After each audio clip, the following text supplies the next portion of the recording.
Today we're going to put a Camso X4S ATV track system on this beautiful 2020 BRP Max XT. Three main things you need to remember before putting your ATV track system on is that you make sure that you do have all the components included in the box with the systems. We'll show you the positioning of each track just to make sure that they end up in the right spot.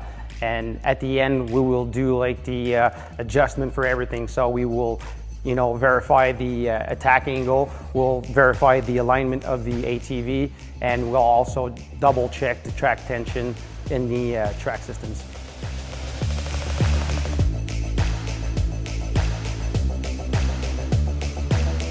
When you take the tracks off the box, position them where they will end up being on the machine, just to make sure that no mistake will be made on installation.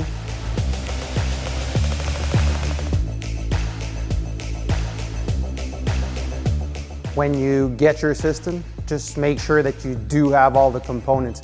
Every machine is different, so different parts are included in the box. So you need to make sure that before starting to dismantle your ATV to put your tracks on, you do have all the required pieces.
Once everything's installed, make sure that all the adjustments are done. That means the track angle of both front and rear system.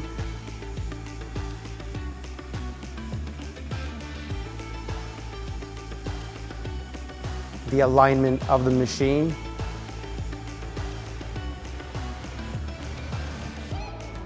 And the track tension of all 4 track systems.